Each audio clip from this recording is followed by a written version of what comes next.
Hello, my name is Monsignor Eric Barr, and I am the Catholic Storyteller. Today I want to talk a little bit about whether Mormons are Christians. That's kind of a really big thing in the news right now. I apologize for not being in my sin-fighting suit. I was busy gardening, and I was busy training dogs, and by the way, I hope you pray for me. It's my 42nd anniversary of my priestly ordination today, so please keep me in your prayers. Now, to the matter at hand. Pete Hegseth, who is the Secretary of War, was redoing the list of religions that the Army and other armed forces serves in its chaplain corps, and I think there were like 131, and he stripped that down to about 31. And doing that, he did not include Mormons, members of the Church of Jesus Christ of Latter-day Saints. He did not include them as Christians. He put them in their own category. And oh my gosh, the people of Utah were upset.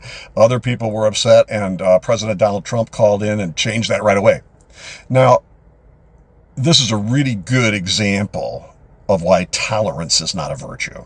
Because why we changed it back is because we wanted the Mormons to feel good, because they say that they, worship and praise Jesus Christ. Here's the problem with that. And I've read editorials and people's comments as well, saying that how could we possibly not think they're Christians? Nobody's got a right to say somebody's not Christian. Well, of course, somebody has a right to say we're not Christian. And that, of course, is the Catholic Church, founded by Jesus Christ, who said, I give you the keys of the kingdom of heaven. Whatever you declare bound on earth is bound in heaven. So the church, the Catholic Church, does have the right to decide whether an organization that claims to be Christian is really Christian. And Mormons are not. And the Mormons know that. For instance, Mormons understand that we do not recognize each other's baptism. So if you're baptized a Mormon, a Catholic, and presumably other Christians, are going to re-baptize you if you convert. Why would that be?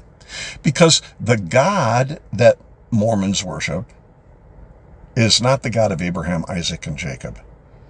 And the Jesus that they say they worship is not equal to God. They have another religion. And that religion goes by a very old name called Gnosticism. You spell it Gnosticism. Gnosticism. And it's the oldest of the heresies. It was around before Christianity ever existed. And once Christianity came on the fore, Gnosticism adopted it by adopting some of its names and terms. But here's the problem. The God of Gnosticism is not biblical. And, has some very strange attributes. So, for instance, he has a wife. And, Jesus, his son, is not from eternity, but is generated by sex with his wife. And Jesus is not, therefore, when we say he's the Son of God, is not equal to God. And so what ends up happening is you get a God who is God of his own particular sphere, that's earth.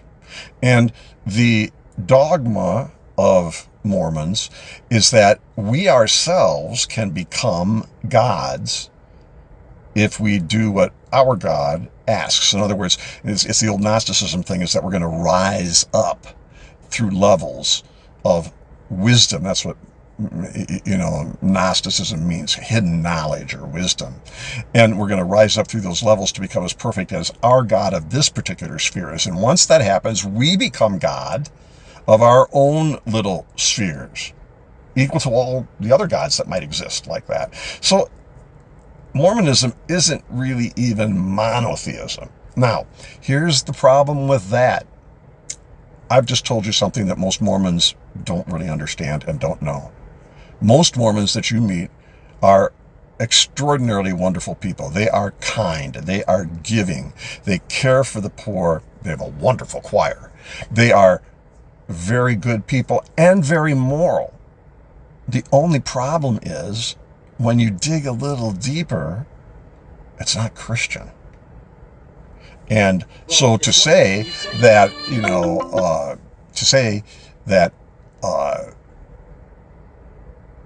Christianity encompasses this religion is not true. And so we really have to agree with the Secretary of War, Pete Hegseth, over this, that the Church of Jesus Christ of Latter-day Saints should be given its own category. And this is going to be terribly provocative, but I can also tell you why that is. Of course, I blame Gnosticism, the oldest heresy, but the guy who made it work for Mormonism is, of course, the founder, Joseph Smith, who, in fact, was a charlatan, an occultist. You know what an occultist is? It's someone who deals with the occult, things he shouldn't be messing with, and not a particularly great person. So what we have to understand is that if we're going to dialogue with Mormons, we have to dialogue with them honestly. And we really can. We do a pretty good job of dialoguing with Mormons as they are right now.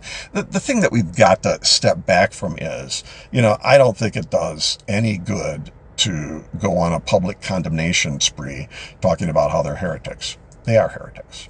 Well, actually, I don't even know if we can call them heretics. They have another religion. But, they are basically good people. I don't think we have to pick fights. I just think we have to correct the record when it's wrong.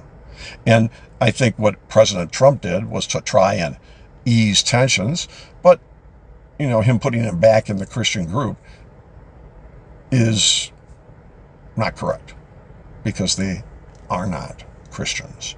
So I hope that this helps a little bit and maybe spurs some dialogue as well. And, they're a fascinating faith. They truly are. But they will never be what Christianity actually is. They don't believe in the triune God. They don't believe in the Trinity. They don't believe that Jesus is equal to God. They don't believe that Jesus is eternal. And they have this very, very strange idea that we ourselves can become gods of our own little creations. So take that for what it's worth. Puzzle about it a bit. Talk about it with your friends or with some fellow Mormons and see what they think.